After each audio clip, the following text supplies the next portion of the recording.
So Nation, last night we were expecting to see a performance from dancehall artist Vybz Kartel over in Costa Rica, but instead of a performance, we got this instead. Costa Rica, I'm leaving. Sorry, the promoter didn't get the permit, so there will be no show, so I'm out. I feel as if Vybz Kartel was a bit upset at that point, but later cooled down and decided to give a more in-depth informative explanation as to why the show is cancelled. This is Vybz Kartel, and on behalf of the promoters and myself, I'd like to apologize to the people of Costa Rica for not being able to be at the show tonight. Now, we know it was a very well anticipated event, but it was something that the promoter and I tried assiduously to solve, but to no avail. But we are working closely in seeing how we can best resolve the problem. But until then, Costa Rica, look out for Vybz Kartel in the future. That is the greatest. Still I try to understand why they went ahead and set up stage in all of that while not having a permit. Vybz Kartel a perform a show of that magnitude. And like one little dance I keep or one little party I keep, I know it can slip under the radar enough to seek a permit. That's a fucking concert. Why would you not ensure that you get the permit before going forward with planning before you even reach a setting up stage? Mind-boggling. Jaja. The gates have been reopened for dancehall and reggae music in the United States. You were also at Vybz Kartel's show as well. Looking at all of the reception combined between yourself, Vybz Kartel, now being the man about to do a show. What are your thoughts? The journey of 1,000 miles, we're given a single step, and I think we have made 2 bold steps. So we need the 3rd and the 4th and the 5th, and the journey can only get better. You guys have basically been paving the way now. Vybz Kartel, yourself being the man. What would you say now to the artists looking on to get themselves prepared to enter this market? We learn from people. I learned from Shaba, I learned from Ninja Man, I learned from all the greats who went before me. Flower Gun, Red Dragon, Daddy Lizard, Clement Irie, all the greats who went, Josie Wales. And here we are now today. We want the next generation to at least take a page from our book so they can bring this music further, so the next generation after them can have a music. It's not my position or my place anymore to tell people what to do or how to do anything. I try to warn my people when it comes to the vaccine. I was lambasted and cursed now. In the aftermath of that, I don't think I want to do that anymore. To each their own, but for the interest of the music, there's stuff that we need to do. I don't give a not about a guy's personal life. You know what I mean? Just don't clown out this. Still the entertainment feed community walk on. But here on the Sunday are Good Time Sundays. There once again with the ENT news, their topics, the updates. With that said, let us proceed. Based on the montage that you see right now, I think you have an idea of what we'll be talking about right now. Idonia's 20 concerts, celebrating 20 years in the music industry. We have a few performances to look at that we never got to share in the previous report. But first, here is dancehall artist Idonia, a message to his fans, his haters, and so on after the event. New York. What you bring, man? Rain a fall, you know. So you know about that. A blessings, you see? Blessings. So what you pray now? UBS last night. I say big up Father God.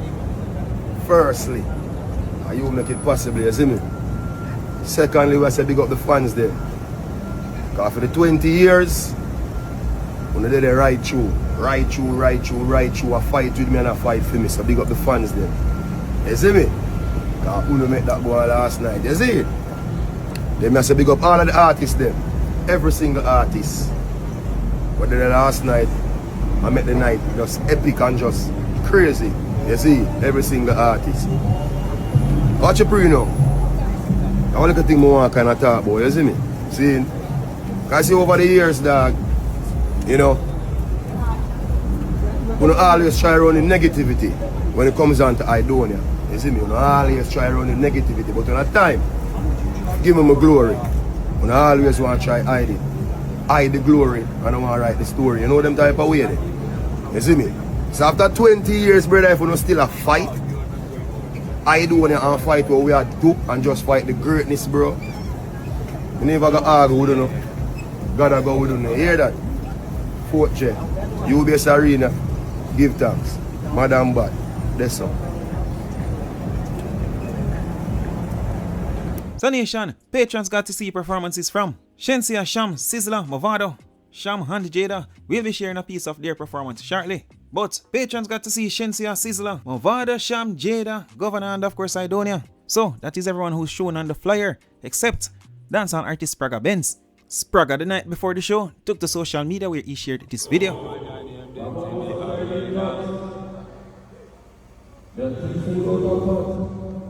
Later, you know.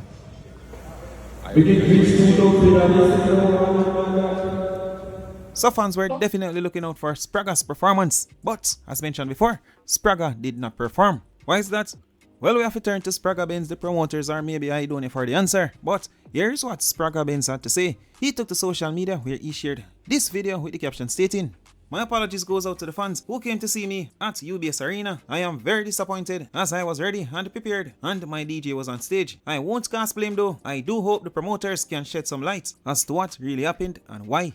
And as destination, Spragga Benz ensured that he shared the video of him in his suit, ready to represent for dancehall Jamaica and the culture.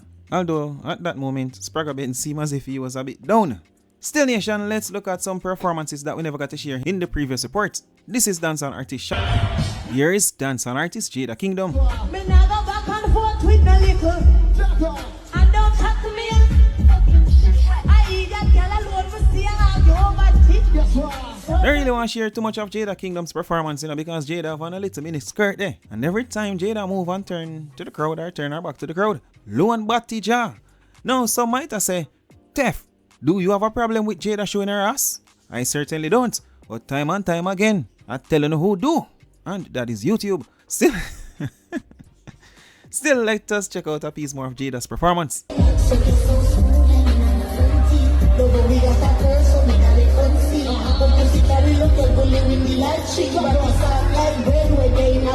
Though we already share Shensia's performance, this part of the performance never made it in that cut, but I now feel as if it should have. So, here you go. I never really addressed this, but tonight I feel like we need to address it. Okay.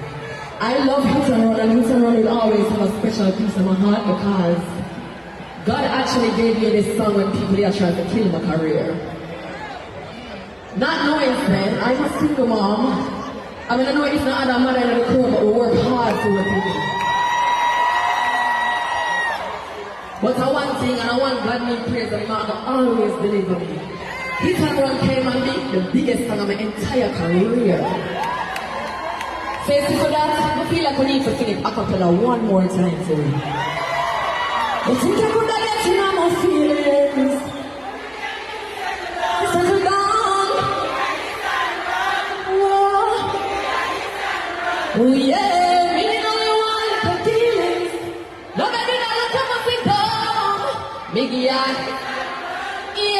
Biggie, Sizzla Kalonji, yes, we shared his performance, but most are saying that he's the one who stole the night, despite it being Idonia's show. And no disrespect to Idonia, but I'm just only stating what most are saying. And of course, I know those people mean no disrespect. But still, most are saying that Sizzla's performance stole the night.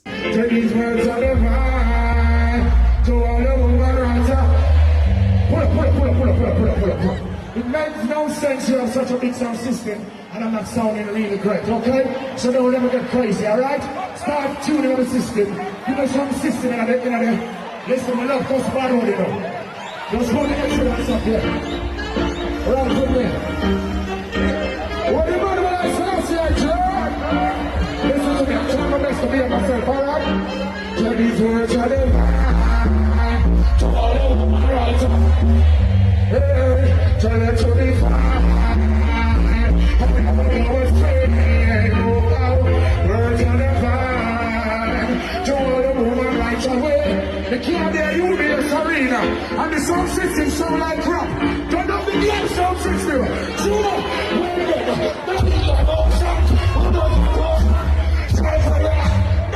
We have been left to right. Push up your side forward. None of you could have been here without your mother. None of you could have been here without your parents. Mama don't think of yourself, father, that's what yourself. Come it up. Turn it up. Yeah. Thank you, mama, for the 9 months you carried. Oh, Lord. Hey, no one knows. Listen to your boy. Just hold it. Let the person beside you feel you have seen this for your mother. Thank you, mama, for the 9 months you carried. All those pain and suffering.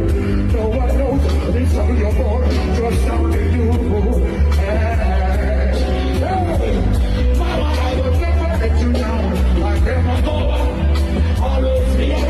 Nation, today was the funeral service for Usain Bolt's father. And of course, there is much to share. Let's start off with Minister Grange tribute to Usain's father. The values which he cherished, he shared with his parishioners, providing them with food for the spirit, and from the grocery shop, which he operated for 15 years, until 2017, he supplied their everyday needs. Indeed, Wellesley could well have opted to move his family from Sherwood Content for more ostentatious living, but chose to remain among his people no matter the wealth which came his way. And demonstrating his love for his community and for sports, he would play a game of cricket with his friends in the community ever so often. We all know that cricket had been Usain's first choice. I'm told, Usain, cricket was your first choice before you turned to athletics and created history. It was so touching for me to hear some of the comments from those who were working on preparing Wellesley's final resting place, saying that they had to come out early because Gideon was their friend.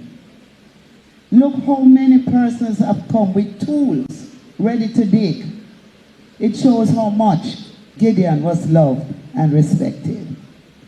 And I'm saying Gideon because that was the name he was fondly called. Am I right, Miss Jennifer? Gideon. So one lady said she was doing it on behalf of her mother, who worked with Gideon at the coffee board. He treated my mother, she said, and us with love and respect. I am honoring him with what I'm doing today. The report that I read in the paper continued to say, from as far away as the United States, Bermuda, England, all over the world, friends and well-wishers would have been gathered here today to honor the man who raised a global star. And there was merriment at the grave preparation exercise, I understand. None of those gathered were going to weep for Wellesley. Rather, they were giving thanks for the life of their friend, with tools and drinks in hand as they worked, a measure of the high regard and respect people had for Wellesley. So today, I offer my sincerest condolences to Miss Jennifer, to her children, to Usain, Sadiki, and Christine, and to Usain's family, and to the extended family. It is going to be a difficult time. It is a difficult time. But I encourage you to be comforted by the memory of an incredible good father.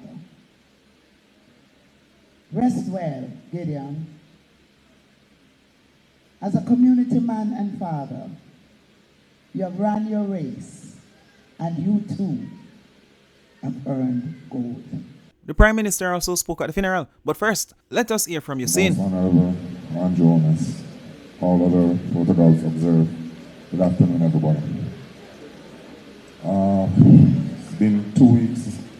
I was trying to figure out what I was going to say, what I was going to write, and I just decided to come up here and just speak from my heart and just tell you stories and just about the character of who my dad was. First thing was time. He was an on-time person, so I know he's very impressed that we actually started on time because I was worried that we're going to be late, so I'm happy that we actually started on time. He was a very giving person, as we were talking about the shop. That shop cost me a lot of money. A lot of money. As I said earlier, all he did was give, no matter what or who. Anybody from Sherwood Content can tell you that they could always go to him and say, it's about our pay tomorrow, which you know he would probably get the money, but he would give. So he was always a giving person. And it's something that I grew up with. And I remember throughout the years, my mom and dad would always say to me, "You're saying you can't give away all your money." And I was like, "What you want me to do? That's what you taught me to do. To always to give and to support and to help." So it was a good thing. When it comes to respect, anybody who knows me know I'm very respectful, and I give that up to my mom and dad. They always make sure I'm focused and on time, and it's something that even with the same shop, no one could go in there and be bad, and no matter how old you were, you would tell, "Listen, get out of the shop, stand outside. You have no respect, you can't come in here." And that's how my dad was, and that's how I'm trying to grow my kids to have respect and to understand and to listen. And for me, hard work. Throughout my life, I've worked hard and I've dedicated my life to sports and track and field to be the best that I possibly can. And that's one of my biggest lessons that I learned from my dad, to work hard and to be dedicated. And he that just only told me. I watched him work hard and provide for my family and provide for us. And just, there's nights that I didn't even see my dad when he was working for the coffee industry. He would be up early and he would be in late. And I knew and understand, because my mom would always say, "Listen, your father is working hard to make sure you can get everything that you need." That's one thing he always tell me. You can get everything that you need, not what you want. So that was always something that I always respect. And I, as a son, I grew up just loving him, and the tough times when I used to get in problems and get the beatings and all them somewhere, I am very happy. I tell people all the while that I wouldn't change anything about my childhood, because my parents did an excellent job raising me, and I'm really happy about that. And my father was tough on me, always, but for me, I always know that he just wants the best and want me to grow up and to be a good person, a good man, and to now have my kids on my own.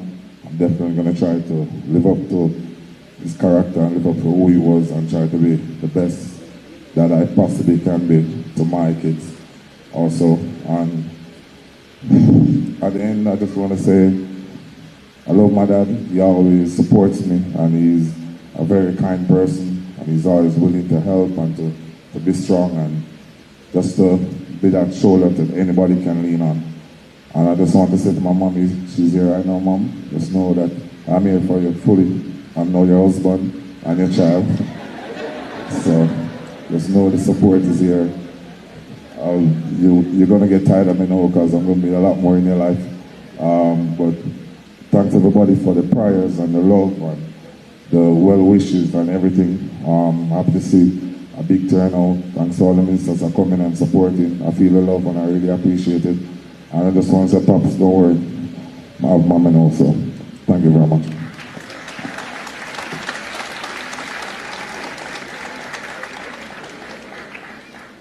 Really sad. But over to the Prime Minister. There's talks of Usain Bolt becoming national hero. Well, that topic is certainly not new. But the Prime Minister was asked about that, and here's what he had to say. Mr. Prime Minister, you mentioned hero to Usain. Is it something thinking about, sir? Usain is a hero. Nobody has to think about that.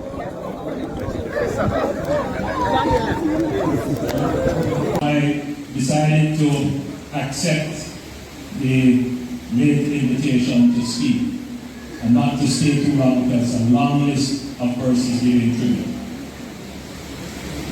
But Usain is a global icon, a national hero,